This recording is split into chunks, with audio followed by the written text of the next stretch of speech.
Production. In mix. With the commish, Nate. All right, happy Monday, everybody. Happy Saints Monday. Rocking my Fat Chin Guy shirt. That's at least what I call it. He does have a name. His name is Sir Saint. None of you care about that. It doesn't matter. Welcome to Press Pass Live, your weekly OMFL podcast show. I'm super pumped. There's a lot going on tonight. Got a company coming over for the game. We got to get dinner ready. Work was long today. Neon Sports app is out. We'll talk about it because it has caused some headache, but I'm super pumped about it. Let me welcome in my co-host for today, Mr. Trey of the Detroit Lions. Trey, how you doing, bud? Yeah, I'm finally on the mend, so it's nice not to be fully sick like I was the last few weeks. You sound much better, so I'm glad that you're starting to get there. Well, Trey, we're going to change, pivot, adjust a little bit. We were going to do this, and then it got canceled, and then someone new popped up, and it was just like, okay, let's just make this happen. Let's start with an OMFL hot seat, and to do that, we're coming over here to my guy, Mr. Big Hurt of the Chicago Bears. Hurt, how you doing today, bud? I'm doing well. I'm excited to jump on this hot seat and get this going. Moving around a little bit better, which pumps me for you. I'm just ready for you to get back on your feet. You got to go watch your boys play last week, which is a good thing. But we're going to jump in here to a hot seat. If you've never seen, read, experienced a hot seat, it started out as like a written kind of quick interview. It's rapid fire question and answer from the coach. I haven't even really thought about what we're doing, so we're going to wing this thing together. This is one of our first few. We've done a couple of them. One of our first few, though, that we've tried to do live. Big Hurt, let's jump right into the OMFL hot seat. Your Chicago Bears, not off to the start that you originally hoped for. Now, there's been a lot of things against you. Mainly, your health has been the biggest kind of thing against you. But what has been the struggle with your Bears, who are now sitting at 3-3, 182 points for them, 167 points against them? What's been the struggle? My biggest issue has just been able to get that stop on defense, which I feel like that's kind of been my strength in the past cycle. As I kind of relied heavily on my defense in this cycle, I'm just not finding those key 3rd and 5, 3rd and 4, opportunities to get a stop, and then I feel like once that drive continues. Prime example of playing the Commanders, I think it was Brian Robinson Jr., the bigger back, just busts one out for 30 yards and 2 or 3 broken tackles. And it's just and then even against Kansas City, he just kept throwing the ball to that Dexter Clinton, and he'd get make the catch and get hit and just bounce off and spin and get another 10 yards. And it's just struggling to kind of get those stops and get those turnovers that really can help a team. My offense was struggling out of the gate because I didn't have much of a running game, and I got Joe Mixon. I feel better there. But then DJ Moore went down for a week, so that threw a wrench into things. So it's just been kind of a mixture of things, trying to find the identity on offense, trying to figure out how to get some stops on defense, and that interior defensive line is causing problems because one of my pickups, Brandon Williams, big defensive tackle, he's been out for 3 weeks. So that's been frustrating. There'll never be a rapid fire question answer show as long as Big Hurt and Maniac are on this planet. It's just never going to happen. Your team 3 wins at home, 3 losses on the road. Why has your team struggled on the road? Honestly, I don't know. I think it's just I want to say momentum, but it's not momentum. But I just, like I said, it just comes down to getting those stops. And I've had some games that just, 1 or 2 plays, and it just kind of snowballs from there. What's been the difference at home? 3 wins at home. You're playing pretty well at home. What's been the biggest difference there at home? I think playing Priest, I kind of know how Priest plays. So I was able to kind of have a little bit better game plan, but didn't really know how Kevin was going to play. And then Shocks kind of surprised me with his success in that receiver and Dexter Clinton. And then again, the Commanders, just those 3 road games were rough, but the home games I've had well, two of them were user games, and then the one is a computer game against the Vikings. But playing Jay Glaze and the Broncos and Priest, I feel like I just kind of knew and had a little bit better game plan going in defensively, where I was kind of caught off guard with Bird. Didn't really know what he was going to do on offense, and then Kevin just played straight up good football. It was a 4-point loss, and so close losses just that have beaten me. Like I said, one or two plays went against me there. 14 interceptions for Justin Fields. He looks well everywhere else, only giving up 6 sacks. He's got 1,447 passing yards, 12 touchdowns, 62% completion percentage. All that looks really great, but 14 interceptions. What's been Justin's biggest struggle? This Madden, I feel like I see the open window and I throw it, and then Fields just kind of oversails them here and there, and it's been brutal because I don't feel like there's been some bad reads and bad throws that I felt like I had an opportunity to make the play, but I would say probably a good chunk of those are just overthrows. And I think that's just, going back, he's not that prototypical quarterback that's got great category or attributes in the categories of like accuracy and stuff. I think as last cycle, as the cycle went on, I kind of was able to build a little bit of that up. And so just a little bit of, growing pains, I guess I'm going to call them. So 11 guys on defense have a sack already. What's been kind of the strategy there with the defense? I mean, the one thing I do like, I will say, is for this cycle, the kind of opening up the playbook. I'm a type of guy, like in real life, I work with the defense and we try and kind of disguise things and bring different aspects and heat from different areas at different times. And so this cycle, you can mix up the blitz, and then, I can call back-to-back blitzes or back-to-back mans, back-to-back zones, and try and catch people in different things. And it's hurt me, but it's also benefited me. But I think a lot of it's just kind of trying to figure out like what the other team is going to do or how they're going to play, because we're all kind of having new game plans and strategies and tendencies just because of the FPR rules, which I do like because it opens it up with the limitations of hot routes. Like, I feel like some of those hot routes become like money routes in a way. So with the stock play, you don't get a lot of those. And so it's just kind of more like playing football and playing that chess match. And so I feel like with my team, I'm able to kind of mix things up and get everybody involved. Joe Mixon, 91 carries, 403 yards, a 4.4 average. Not terrible, but when you look at his break tackles, he's only got 7 that would put him in the very bottom third of the league. What is the plan there at running back? Is Joe kind of the long-term solution, or is this just a stopgap? I do like Joe in long term. I wouldn't have kind of made the move and shipped the 2 second-round picks out for Joe if I didn't have a plan for him in the long term. I think anytime I make a trade or like a move, I try and think of what is like kind of the long-term plan for this. Especially when you're trading the second-round pick and then whatnot, it's something I just want to like throw away and be like, okay, it's just a 1-year rental.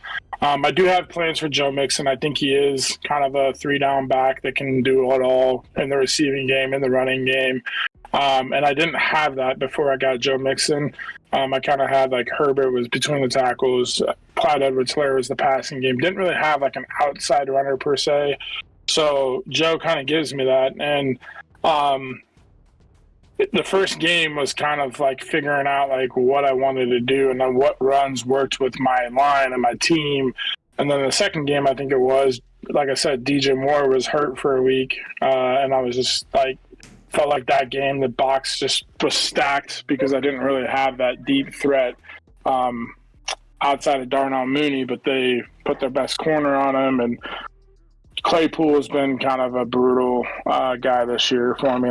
Matter of fact, I might have cut him. I don't remember if I did or not, or maybe he's still on my team. But he is kind of sitting deep into my roster right now, if he's even on my team, just because he's not getting the separation. He's dropped a few balls, even though he's a big guy. And so Joe's trying to kind of find that stability and kind of be the identity of the team, and then work the rest of my weapons on the outside off of him.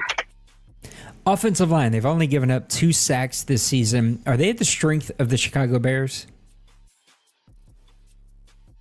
I do think the offensive line, I've put a few pieces, added a few pieces, but then they got the rookie, I can't think of his name, is it Darnell Wright or whatever from Tennessee, Tevin Jenkins, so a couple guys there. I do like what I have from an offensive line standpoint, because Braxton Jones is pretty young, and Tevin Jenkins I think is in the mid-20s, and then like I said, Darnell Wright's a rookie, so I like what I got there. Can't think of the guy, my right guard. He's like in his mid-20s too, so I definitely got some youth there.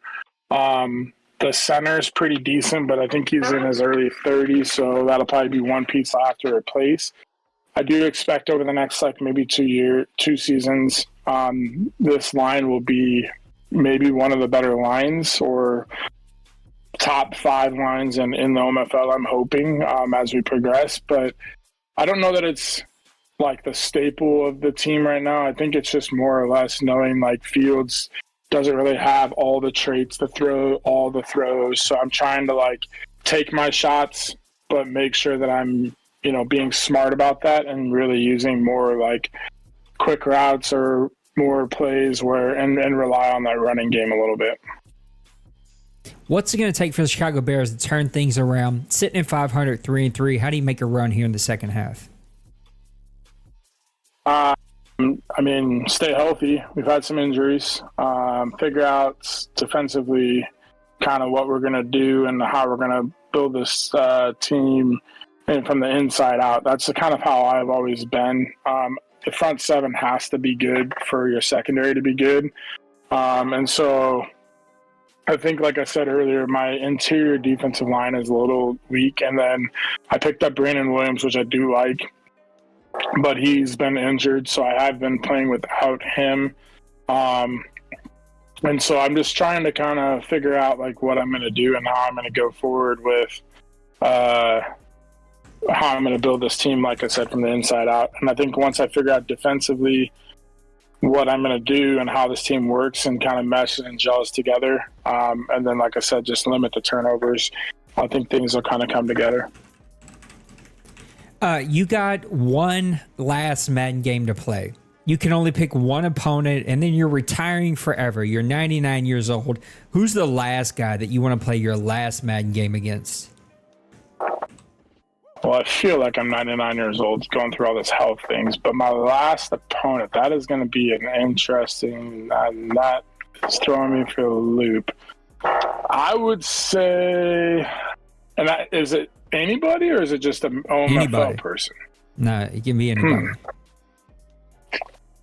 I'm going to go with a celebrity and just throw out Micah Parsons, just because that's the dude that I've always, the last couple of years, I just love watching him play. And if I could sit there and play Madden with him and kind of shoot the shit with him, that'd be the way I'd go. But if it was OMFL, I'm going to say Trey, just because we always have fun games.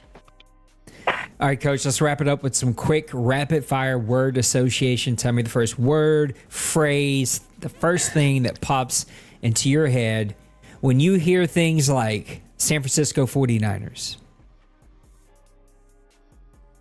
Dominance. Offense or defense? Defense. Run or pass? Run. Man zone or blitz? Man.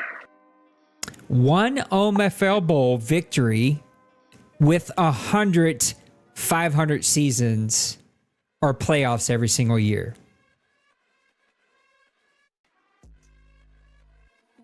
I'm going to go with the OMFL victory.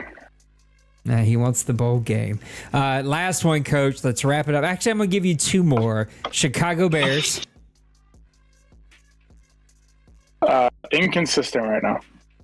NFC. I'm going to go back to being dominance. I lied to you. I'm going to give you the last one. The OMFL. Home. There you have it. Coach Big Hurt with a impromptu but fun OMFL hot seat. Coach, I'm pulling for you. I'm glad that you're starting to feel better and move around. Just got to get you healthy, get you back on those sidelines, coaching you boys and having a good time. But we're going to take advantage of a little downtime since you have it and have you here with us. So thanks for coming and spending some time with us.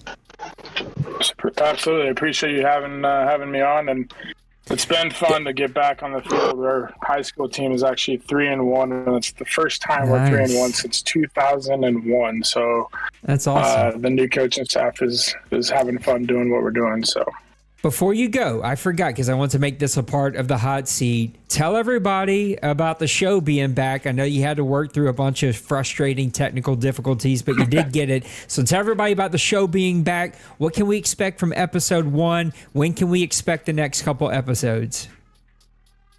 I'm going to try and do one about every week or week and a half. It kind of just depends on like our schedules. My schedule's pretty open right now, but with trying to get Cincy and Maniac on, cover, I'd say every about 3 weeks of 4 weeks of play. But yeah, I mean, our first show was a little bit more or less just jumping back into things, definitely some technical difficulties. For whatever reason, my OBS, which Nate, you know well about, I had it all working, I tested it, hit the start stream button, and then all of a sudden Cincy's voice is gone. And I'm like, what is going on? So I literally tried to fix it, wouldn't work, rebooted the system, still wasn't working, had to basically start over from scratch and rebuild everything, which took me a minute, and finally got it to work. So very frustrating, and I apologize about that, but it did go through finally, and we had a pretty good show, I feel like, last night. Definitely, like I said, missed Maniac, and hopefully he can get back on with us soon, and we'll hopefully have another one in about a week and a half. Well, I'm pulling for you. Thanks for doing the content. I started to listen, and then the issues happened. I had to leave for a bit for my game, but I'm going to go back and make sure to give it a listen. You guys do the same. Go subscribe to Big Hurt on YouTube. Make sure that you're got the bell notifications turned on every time they go live, and go support our guys with their show. Big Hurt, thanks for coming to do Hot Seat, buddy. Appreciate it. You guys have a good one. There you have it, Coach Big Hurt. Trey, you ready to talk some OMFL? I am ready to talk some OMFL. Anything fun come out of that interview? Anything catch your ear about the Chicago Bears? I was kind of caught off guard on the fact that I'm the choice for the final game. that threw me through a loop. But no, it's an honest decree of how his team played, and it looks on paper exactly what he explained. The one thing that really interested me out of that is that his plans for Joe Mixon seemed to solidify him. That Joe Mixon's going to be back one. I didn't think that was going to be the case. Yeah, I didn't either. Well, let's get over here. Let's recap week number 4, 5, and 6 really quick before we look at 7 and 8, and then we're going to turn the corner and open up the OMFL mailbag, do some commissioner power rankings. We'll see how much we can get through really quick. Week number 4, there were some very interesting games. The Atlanta Falcons sneaking out of the Jacksonville Jaguars with a 29-22 victory. That was a really fun game. He's been playing a lot of late night games. I can't wait to see how the Falcons continue to roll. The Cleveland Browns sneaking past the Baltimore Ravens 28-27. Those guys had to play a couple different times. It looks like Cleveland scores a late touchdown in that one to give him the victory. What's some other games there? Oh, Philly and Washington. This one made a lot of us go bust. Philly wins 22-17 to 21. The Washington Commanders turned the ball over a ton in this one, and at least me, I went completely bust after this game. And then finally, the last game that I wanted to look like at the New York Jets 30, the Kansas City Chiefs 27. I got to watch a little bit of this game when it was live. A classic game, both teams putting up a lot of points in the fourth quarter, but the Jets come out with the victory there at home to move their season to undefeated as the Chiefs are still trying to figure out some things. And that's a quick look at week number 4. Trey, take us away for week number 5.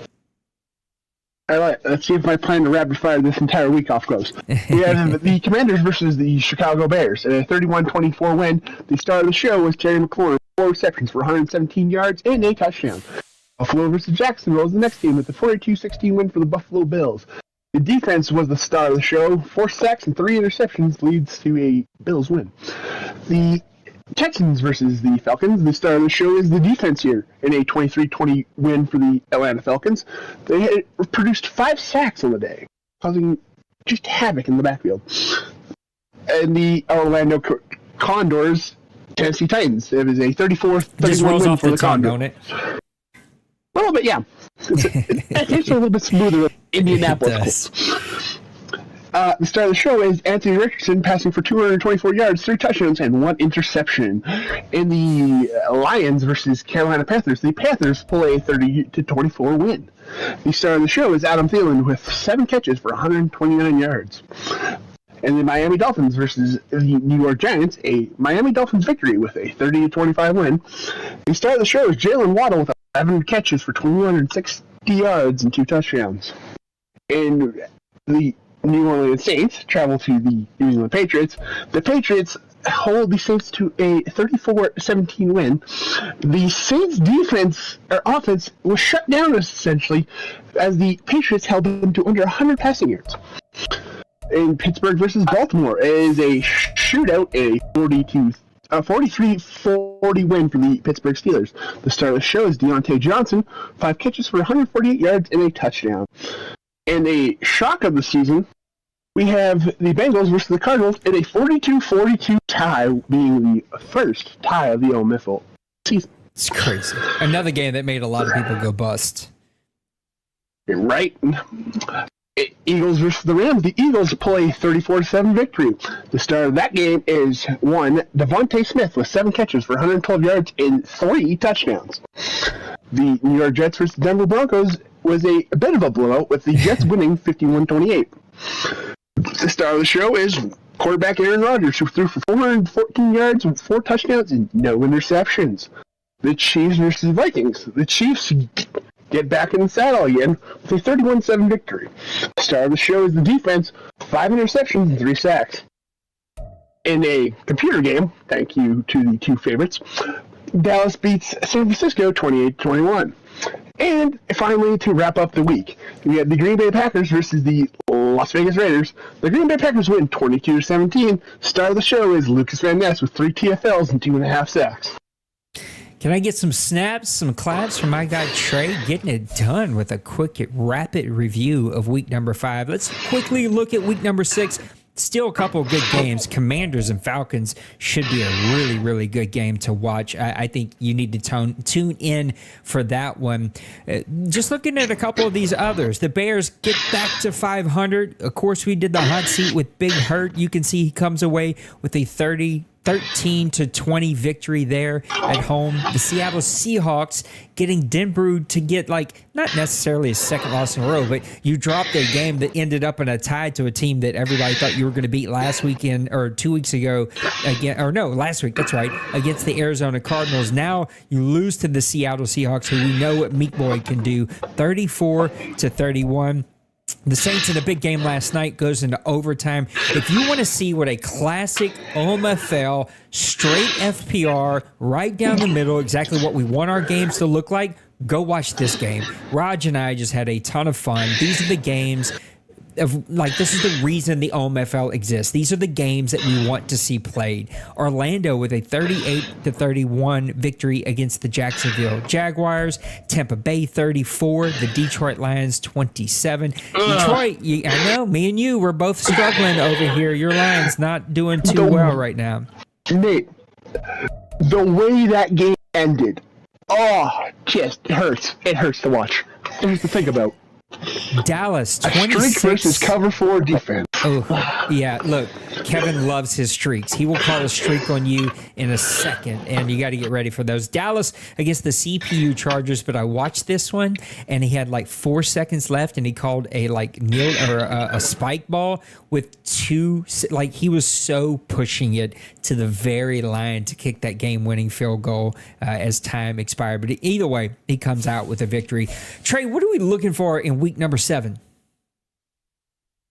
Week number 7 should be an efficient week. We've got a very interesting matchup with the Bills and the Patriots being a tough divisional matchup. It's one that you look forward to.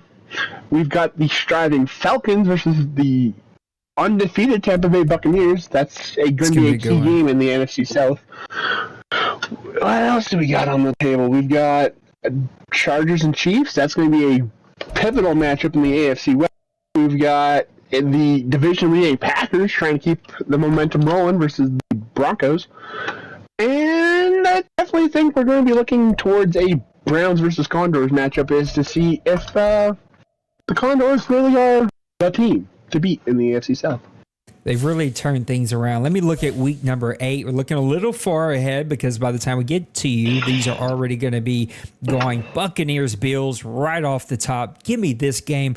Could be game of the week. This is going to be a great matchup between two very good teams, two very good coaches. I can't wait to see what this comes down to. Is weather a bit of a factor as they're playing this one in Buffalo?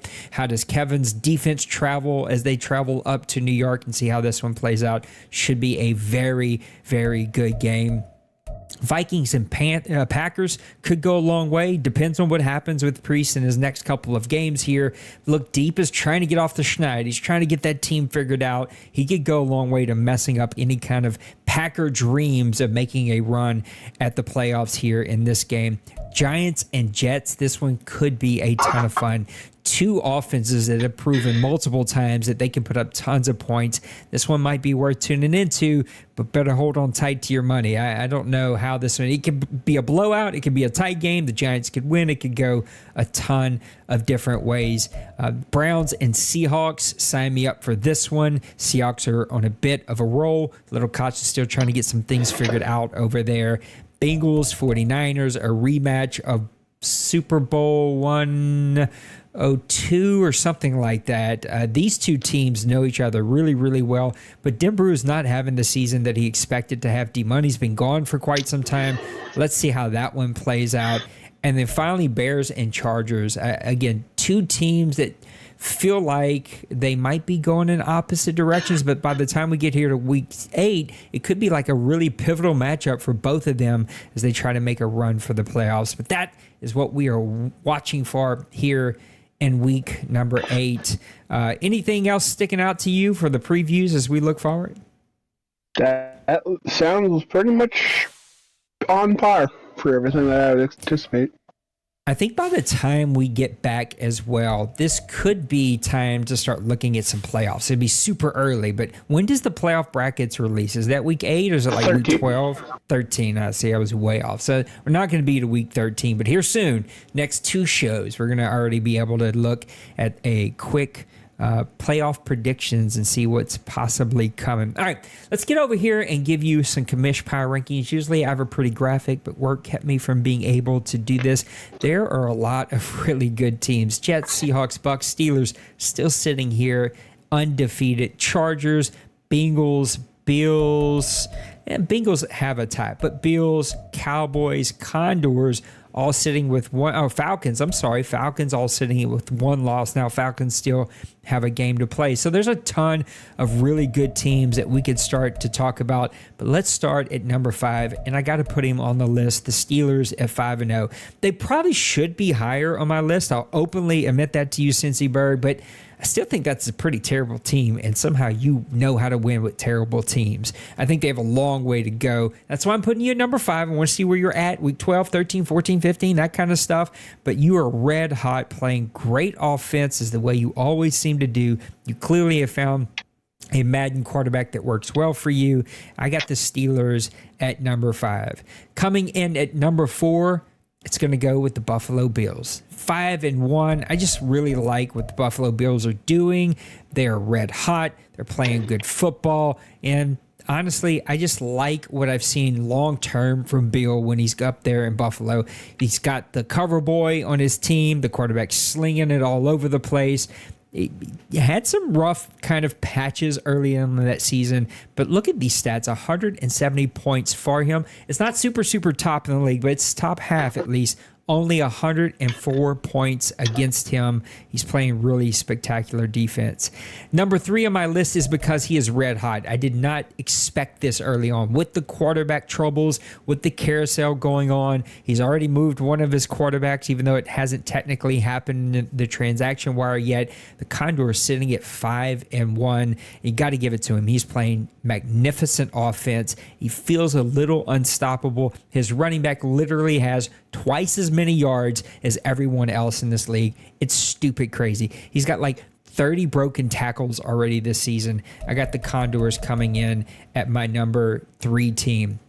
At my number 2 team, I'm going the Tampa Bay Buccaneers. We're going to spit it out. 5-0, 171 points for him, 109 against him. You could have put the Seahawks in there too. He's playing so good, but I got to see a little bit more from the Seahawks, but I'm sure he's going to be in that top 5 here pretty soon. I just got to rely on what I've seen from Kevin last Madden. He's sitting at 5-0. He's got his quarterback. He demolished me when I played him. He just knows how to call those streaks at the right time. Cheese. He's going to make me ban the streak. That's what's going to happen. Kevin is going to make me. I'm only saying that because he's in the chat. My number 1 team is going to be the New York Jets. How can you not put the Jets number 1 on your list? I mean, he's 6-0. 206 points for him, 124 points against him. He's doing it all, feels like perfectly. If he needs to score 60 points, he goes score 60. If he needs to play defense and only allow 10, he goes out and plays defense and only allows 10. He's the most well-rounded team in this league. He's going to have some competition. It's not going to be a cakewalk, especially as D-Money's now kind of waking up from his summer slumber he's been in. You got the Seahawks, the Bucks, the Steelers, the Chargers, the Bengals, the Bills, the Condors. Like, we've talked about a bunch of really, really good teams that he's going to have to beat to win OMFL Bowl 106. But right now, he's my top dog. He's sitting number 1 at the very tippy top of my list. Seahawks, you're like 5B. You're not even 6. You're 5B. You're like right there. You're my guy, Meek. All for you. I got you, okay? What do you think about my list? There it is. You got Jets number 1, Bucks number 2, Condors number 3, Bills number 4, Steelers number 5. I think I got that right. What do you think about my list? Break it apart. I definitely would put Cincy at 2 and then just bump everybody down. That's the only real difference there. Yeah. Cincy deserves to be at 2. Like you said, he's taking a bad team and still showing exactly what he showed to Indianapolis last year, that he can just take a broken team and win. That's true skill. Yep, that is 100% fair. He's definitely part of the conversation and playing really, really good. All right, let's get over here to the mailbag, man. There is a ton of questions. I think Big Hurt said there was 14 of them. We're going to have to rapid fire these. I was not expecting 13, 14, 15 questions here. Shocks fan says, with 8 teams with 4 or more wins in the AFC and only 4 teams in the NFC with 4 or more wins, has the AFC taken over as the superior conference? What a way to frame that question, Mr. Shocks fan. What do you think? Is the AFC the better conference? I think the fact that statement is the way it is just proves why the NFC is more of the dominant conference, because there's just so much talent in there that nobody can go on these mad runs. I hesitate because I don't want Dim Brew to hit me with a brick because I disrespect the AFC. I think, look, there's plenty of really good AFC teams, and when a team like the Steelers can continue to be up there, but I feel like it's rinse repeat of the same names. Look at the top of the NFC list: Seahawks, Buccaneers. There's some really, really good teams. The Falcons is sitting at 4-1. Even the Eagles have gotten some big wins. So I don't know that it's fully shifted. I will say it feels more evenly kind of spread out between both conferences. I will probably always default a little bit to the NFC when they're close, but I would say it's close to 50-50. Big Herb, do you anticipate a lot of trades to take place with the app out now? Maybe. I'm interested to see with the new formula how many guys go and make moves. I think initially yes, because dudes are going to be glad that we have the app and that we can do stuff. But trade, any expectations about trades? I don't see too many flying off the handle. I think maybe that'll be an off-season, I agree. next season thing. I don't see them flying off the handle this at almost the middle point of the season. D-Money dug himself a hole that he can't come back from. Has he dug himself a hole with the start of the season with Meek Boy's success in Seattle? Are the 49ers dead and gone, Trey? I don't think the 49ers are dead and gone, because I'm going to quickly check to see if they have yet to play.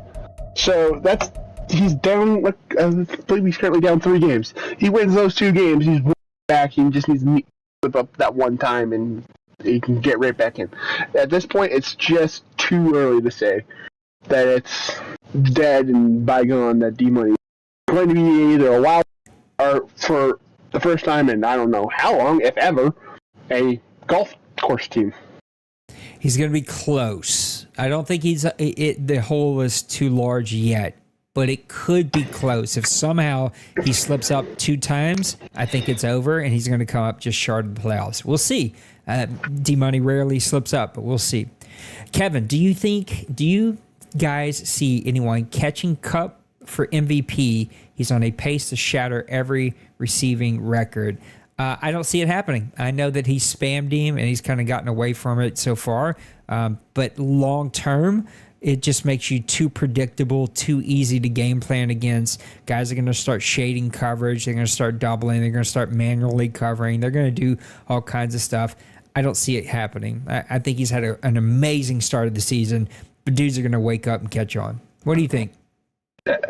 It's already happened. Jonathan Taylor, 1,000 yards and 13 touchdowns, and Jamar Chase is on Cooper Kupp's butt with 43 receptions to Cooper Kupp's 46, 928 yards to Cooper Kupp's 972, and he has 8 touchdowns to Cooper Kupp's 5.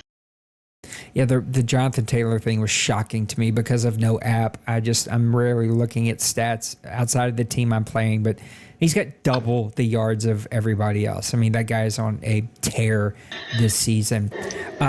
Big Hurt, will Trey with the Lions find his groove and take over the NFC North before 106 is over? Trey, give us some live look into commentary. Are your Lions going to be able to turn this around 2-4?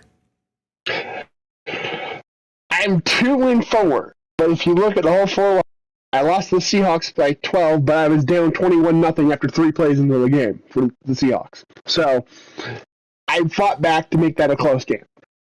That was looking to be a blowout. Games. For example, like the Buccaneers, 14 seconds left, he throws a streak against cover 4 and somehow beats it. How am I supposed to stop that? I don't know. I'm there. I'm in games. I need to find that finishing drive scenarios. As even heard himself mention, I'm just having trouble stopping those teams in those third 5 less scenarios and getting them off the field. I've got to get that defense. Like, the offense is there, but I fall behind. I start getting these gunslinging matchups instead of playing like I did in week 1, where I was worried. I got to the point where I wasn't worried about the pass game. I was able to just mix and match and move the ball efficiently. Maniac, what's the biggest surprise so far as roster moves go? I think anyone who doesn't say the one I'm going to say, and I have a second with a caveat, but the last trade, it makes no sense to me. I will openly admit, I don't think anyone here, that's not fair. That's not what I would say. You could not pay me enough to trade with D-Money for something that's not like some kind of like less than 70 overall player or something. Like, I don't understand guys that go out and give D-Money not only great players, but first-round draft picks. Like, I at some point, League, we have to take it on as, like, what are we doing to set up the best sticks player? You can argue a lot of things about D-Money, and some of you can be like, yo, I can beat him. I got, like, cool. Say what you got to say to yourself. He is literally the best sticks player that we have here in the OMFL. How do you continue to give him first-round draft picks? Doesn't make any sense. You saying that trade makes me think that you didn't know the trade. I don't know the trade. Who did the Kansas stupid City thing? sent Pacheco and a first-round draft pick to the San Francisco 49ers for like a fourth-round draft pick in McCaffrey. So an older, slower, worse player, some would argue. And I know he's an X factor, so that comes with some benefits. For a cheaper player who's faster and a first-round draft pick, which right now is middle of the pack. So he'll get a middle grade first-round draft pick. Yeah, it's crazy. My second one with a caveat is your trade maniac with the Steelers. The caveat is I learned, if I understood it correctly, that was because it was the agreed with the trade swap, so that everyone here knows that is not allowed. You either trade teams straight up or you don't trade teams. But since y'all did it, I'll never understand I don't even know how to say what I'm trying to say. Why would you trade two quarterbacks back to back like that? Like, then just don't do the first deal. And if you're doing the first deal because of a team swap, well, that's not allowed, so you shouldn't be doing that anyway. So if you got nothing out of the first deal and you're trading away a lot to get the second deal, it's a bit of a head scratcher for me. Any moves that you've seen that you're like, yo, this is confusing? I was surprised you went and got Malik Willis, but I wasn't surprised that put that into a shock. I knew you were looking for a quarterback. I was just surprised Malik Willis was the one you landed on. Let's look at these trades. Yeah, I just couldn't find anybody else. I tried for Colt, of course, and there was nobody else really out there, and yeah, just nothing else come to fruition. There's the Baker Mayfield in third for Isaiah Simmons. That's That's another one that just head scratcher. Like, wait, what? You traded away one of the best linebackers in the game for a bum quarterback? Okay. Well, he's, to be fair, Isaiah Simmons isn't playing linebacker anymore. He's back to being a safety. Yeah. But still, he's still super athletic, super fast. He's a tool, you know? There hasn't been too many trades, but yeah, like any trade that involves giving any capital to D-Money, I just question every time. Yeah. Kevin, what team with a losing record do you see turning it around and making the playoffs? Cincyberg said, what team under 500 will make the playoffs in the NFC? D-Money not included. Cincy, I'm not going to take your question because it's basically the exact same one that Kevin asked and his came first. Guys, got to read these questions for me now. You can't, slightly adjust the same question above you. I got to get some new questions here. If you took D-Money off of the table and you were talking about teams with losing records right now, that would be still some games to be played, but that would be. All right, I'm going to run through the whole list, even though I don't think most of the list should not be here. Broncos, Texans, Vikings, all 0 wins. Saints, 2-4. Ravens 1-4, Raiders 1-5, Giants 1-5, Rams 1-5, Titans 1-4, Browns 1-4, Cardinals 1-3, Lions 2-4, Jaguars 2-4. That one caught me off guard. I thought he was playing much better. He got out to a really good start. That would be the list. Out of that list, who would make the playoffs? I'm going Lions.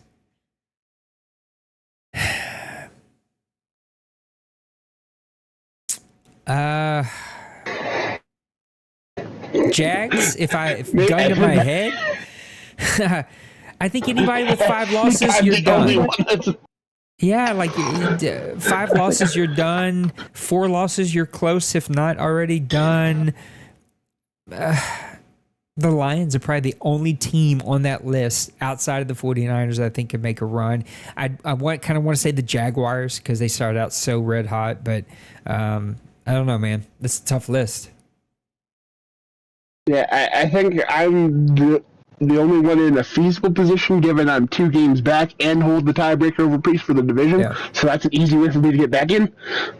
Other than that, yeah, it's really hard given the position that a lot of those teams, if they're going to make it in, they're going to be playing for the wild card spot. And when you have a 3-team race for a wild card spot, it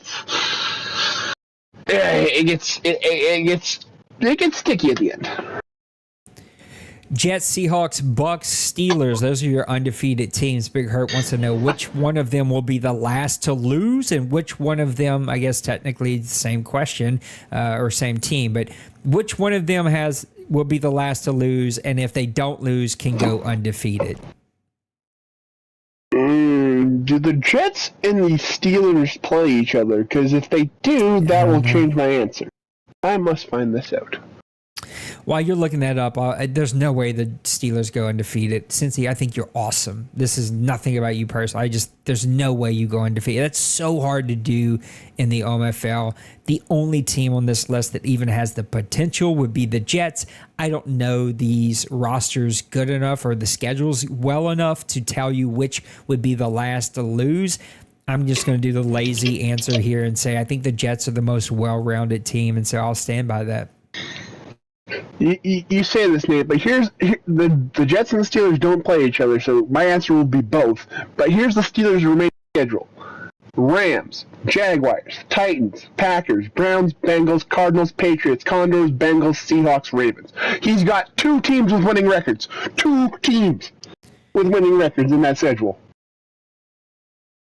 We've all seen it, or brother. Sorry, 3.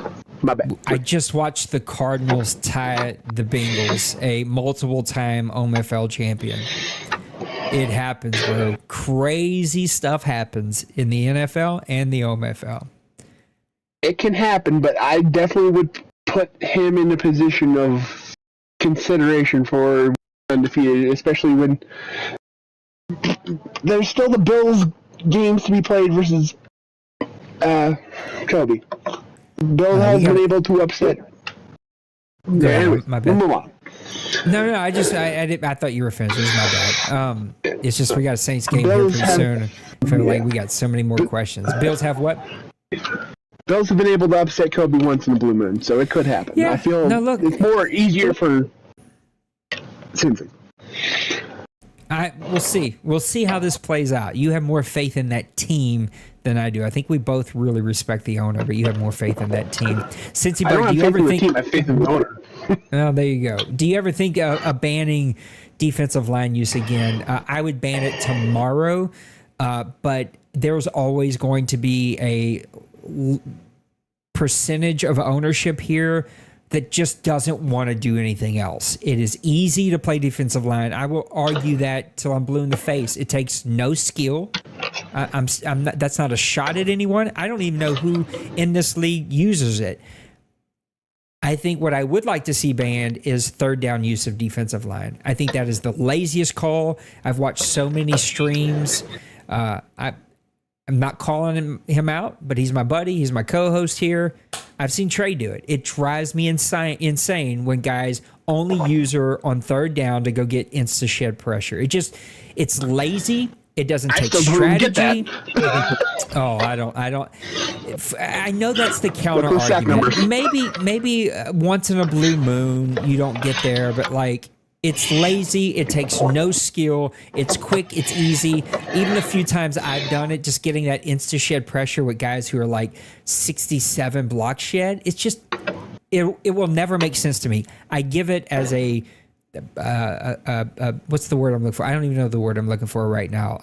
As a piece to like give back and say like I'm not going to argue and fight over this if you give me these other things. Like this is kind of the middle ground in these negotiations. But if the board ever supports it, it be gone because I just think there's no strategy in it and there's no skill in it. Like you literally can pick almost anyone.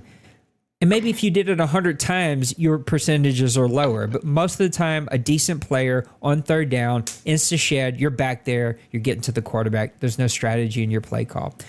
Anyway, that rant's over. Bill, have the Seahawks built up a big enough lead in the NFC to hold off a potentially surging 49ers team? I think we already touched on that, Bill, so I'm not going to cover it. Trey says yes. I say no. I think that as long as the 49ers have blood in his veins, he's going to be good. Cincyberg, FPR built up complaints. enough. He's just got to full up. You're right. He does have to finish strong. We'll see. FPR complaints have been minimal, I think. I love that part. Do we like the ease of the new rules so far? Number, percentage, and tight end rules catch mainly being the biggest changes. I like them, but I created them. So who the hell am I supposed to answer that question? Trey, I'll let you answer that one. Yeah, I mean, we've seen minimal, if any, FPR complaints. Am I openly able to say on that thing? You broke up on that last one. What was the question? Am I openly able to say something about the FPR thing? Oh, I don't know what we're talking about. Of helping the watch crew. Oh, what about it? Yeah. That's not a secret thing. Okay, I'm on that watch crew. I haven't had to go watch it. That season 106 or 105. I think I had to watch about 3 hours of footage in one day because yes, nonsense. I will say the biggest issue has been, and I'll kind of put this with Maniacs. It's kind of 2 for 1 here, and then I'll answer more to Maniac's next question. But has been owners long-term. There have been a couple long-term owners here who clearly didn't even read the rules. I exported these rules over to Neon Sports. They sit on one page. They're like 2 long paragraphs, and that's it. That's how small the rule set is, from 4 pretty bulky pages, or probably 3 bulky pages for gameplay, to now gameplay is just 2 pages, because all the rules on Neon Sports are just gameplay, not off-season stuff. Anyway, clearly didn't read the rules, still in the deuce, hot routing and doing all kinds of craziness. And if you're on our rules committee, watch committee, whatever the FPR committee that we have, if you can't follow the rules in the deuce who have the exact same rules, then you can't be on that committee. So that's the kind of thing that I wish was better. And that leads us into Maniacs. He said, what's the one thing you'd like to see improvement on in the league? That could be less money plays being used, more pass rush from defenders. Looking for your own answers in this. I think it's I'm a little. I hate that I had to send a message today about these money plays. Again, there's an owner who we keep seeing it pop up in the highlights. We keep seeing these. We downloaded their playbook. It's full of these motion plays that cause glitchy AI animations and bad coverage. It's just like, why is that a thing here? Like, keep that for other people's leagues if that's cool. Like, don't do it here. It's just lame.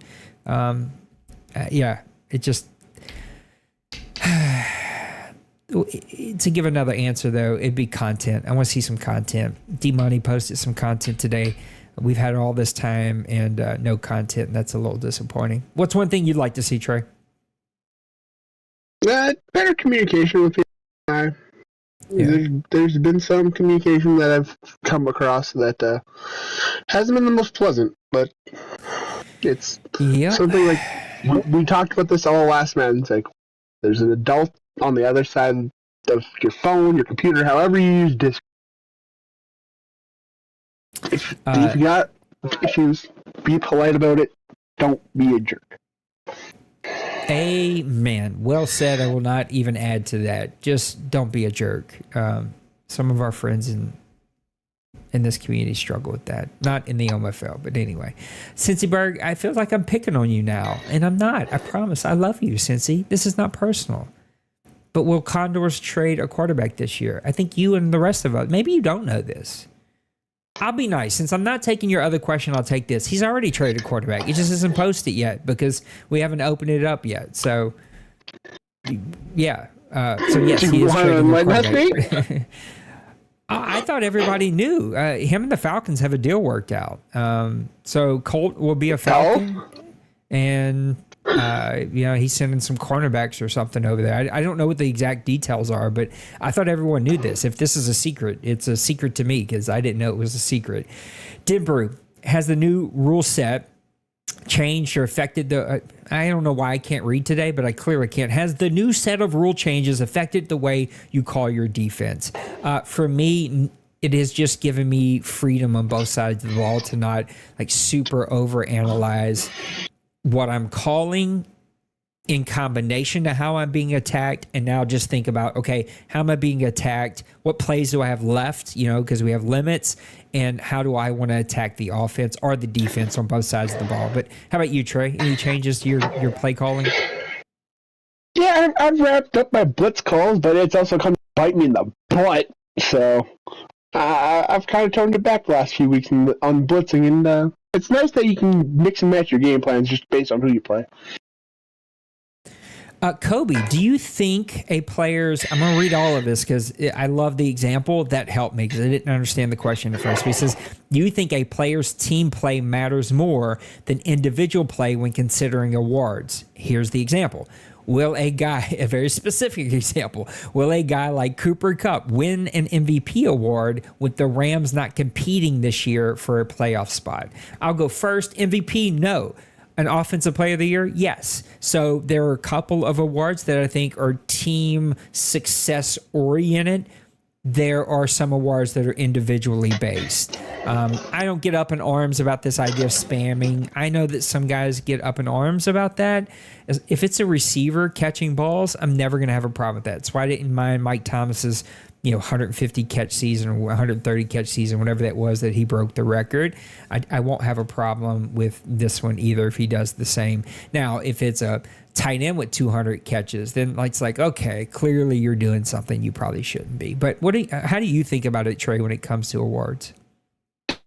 They're most valuable player. You'd think if they're being that valuable, their team would. If that's where I think the most of that record or that award goes to is, you shine, but because you shine is why you. I think that's definitely the key to the MVP. But offensive player of the year, that's just who's the best offensive player. It really doesn't matter how you do team-wise. Kobe, I'm not taking your second question. He says, of the undefeated teams, which team is the scariest to play? We've talked about you guys a ton. Also, but I will follow up on the last question. I'd also say, the top guys who win all the time here, if that's the only player that got awards, we'd only talk about the same, 6 teams every cycle. It's just we've got to find a way to spread the love, and I think you can do that through individual stats and whatnot. Bronco Man just posted one just now as I'm looking at it as we wrap up the show on this one. He says, what team or player is your biggest surprise this far and your biggest letdown so far? I will go ahead and go first. I am by far the biggest letdown. I can't figure this game out. I am not personally enjoying it. I find other ways to enjoy it, like the content and other things, but I probably will never enjoy this Madden as long as we're not on all Madden. I just feel like that plays better, but I've killed that horse to death. I've buried him. I've dug him up. I've put water on him, prayed over him, rose him up, and killed him again. It's dead. But I by far am the biggest shocker in a negative way, and I would say the biggest surprise for me. I don't know that this is the biggest surprise, but I've always talked about how good Meek is in the Seahawks, and he's showing it now. I think it's good to have kind of my thoughts shown to the league in a bigger way. The Seahawks are rocking and rolling right now to a point where some of you think that D-Money's dead and gone. And I think that's the stupidest thing to have said because that guy's going to wake up with a vengeance. We'll see. Well, I guess we're just putting ourselves in disappointment. I think definitely I'm in that situation for biggest fall off because ever since I won the OMFL Bowl, it's been on a downhill climb.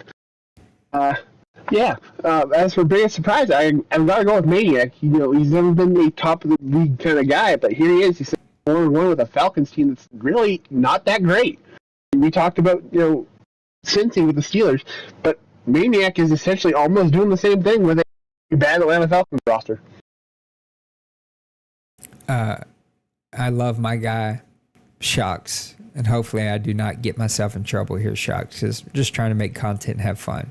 But I got a message of can I rethink this Pachinko thing? And I was like, nah, man, it's done. It's agreed upon. And then I see the Twitter in the game. Pachinko on fire. The Chiefs rolled a victory thanks to his 3 rushing touchdowns. It's amazing what 3 touchdowns will do. Immediately, you begin to question your entire thought process whenever your guy goes off for 3 touchdowns. Let's wrap up the show, Trey. Great show, good show. I've got lots to say, but give me your closing thoughts. I'm happy that we're getting going. Obviously, if anybody's watched my streams, I've been a little bit frustrated with this game, but it comes with its territories. It's not meant to be a bad thing. I'm very much a hothead when it comes to being competitive. I like to win. I hate to lose. If you talk to me about 20 minutes after the stream, you'll get a different version of me. But no, I'm happy that we're getting games going. I've seen very minimal getting CPU games, and if they are CPU games, it's tending because somebody's out of town. I love it when we're not getting CPU games when both people are around. I hate that schedules just can't match up for that reason. Yeah, it's the worst. And they can't book a game. But it seems like everybody's finding that common ground to get those games played. And we're tending to not have to wait until the dead end to get those games booked. We're getting them booked ahead of time, and sure, some people are waiting until the last hour and a half to get the game played, but what can you say? Great show. Great season so far. Yeah, I see the chat's blowing up. It's good to see the chat blowing up. You guys have fun in there. I'm also learning, as Trey said about his game, I'm learning how to respond less to y'all's chat. Just let y'all chat. Y'all go ahead. Y'all chitty chat it up. I would say underrated, though. Let me put this on real quick. Underrated. The Twitter for this Madden's pretty good. Like, it's not too bad in here. It's like, yeah, there's some cool stuff over here. Somebody just jumped in Twitter here. Or do we call it X? Oh, X, Twitter, whatever. It's all the same stuff. I'm trying to reopen my stuff in here. Oh, it's my guy Joker. Sorry, Joker, I got to mute you. Oh, you muted yourself. There you go, buddy. Joker's my dude. It's so funny. We found out that we both have like family from the same area. So who knows? Our families probably know each other. If you're asking me, which you're not, or somebody did. I don't know if somebody did or didn't. I'm noticing like my camera's at a terrible angle. Hold on, I got to fix this. Bothering the heck out of me. Yeah. There we go. I'm gonna have to work on that a little bit later. Anyway, here's the things I'm really liking. I love the snapshots. The player snapshots have been awesome. That thread's so much fun. I like looking at that every day. Hopefully, we got a ton of photos to choose from, and that is like, thank you for doing that. It's an extra step. You guys are doing this more now than you did a couple Mads ago when we could keep it in the CFM. I love it. Thank you. You have no clue how awesome that's going to be for graphics and for other stuff later on. I'll make one quick thing on that, Nate. Yeah, go. We were limited to 5 in game. Now we can just do as many as we want. You can, but there is a limit on how many XP you get for those. So at least there's that. The Neon Sports app dropped. It is buggy. That's not fair. The Companion app dropped. Neon Sports has been ready. Companion app is the buggy thing. It's super buggy. We're getting it figured out. I reset the league again. Maniac's helping me because it works on the iPad, doesn't work on the phone. I haven't messed with my iPad, so I haven't even got a chance. But we're going to get it squared away. Give us some time. Say that again, Joker. It works from the iPad. I did mine this morning from the iPad. Nice. I got to do the iPad. My iPad's old, so I don't even know if I can get all that stuff on the iPad. I guess I'll find out this afternoon. I'll mess with it. But we're getting it figured out, and here soon I will open up trades. I hate that it's buggy, but at least it's out. We'll get it figured out. Now that it's out, they got to fix it. They'll get it going. It feels like they started out from scratch with the app, and that's what took so long. Here's the thing I do love is I love Neon Sports. I am Pappy's biggest fan. He's my dude. I love what Daddy Leagues was for us, but the Neon Sports thing is just... It is just the chef's kiss. I just love it. There's so much fun things that you can do with it, and so hopefully you guys all take advantage of it. We may add some more some more chats to the chat, to the Discord, so that you guys can keep an eye on the things that you need to keep an eye on. But hopefully you'll all jump in, start getting used to it. D Money's already got an article posted, so lots of really good things posted and are in there. And I can't wait to do it again. And I was going to say hot seats coming, but my guy Big Hurt stepped in. We got a hot seat this week. So in 2 weeks, we'll do another hot seat. I don't want to do them every week because then they become redundant and people are like, it doesn't have the specialness. But in 2 shows, we're going to get my guy Tim in here. He wants to do the next hot seat. We'll find another one for Bill to come do as well. Trey, thanks for doing this today, man. We're here. Season 106 is well underway. And, man, we're rolling right along here, and it's going to be playoff time before we even, know what to do. It's going to be here and rocking and rolling. So I can't wait to see how these playoff races go. Get the app rolling like it's supposed to go. It should be a ton of fun. Guys, I love you. I'm going to watch the Saints, eat some pizza, hang out with my friends and my family. That's going to be a ton of fun. We love you. We'll see you on the next one. Peace. Get your bag.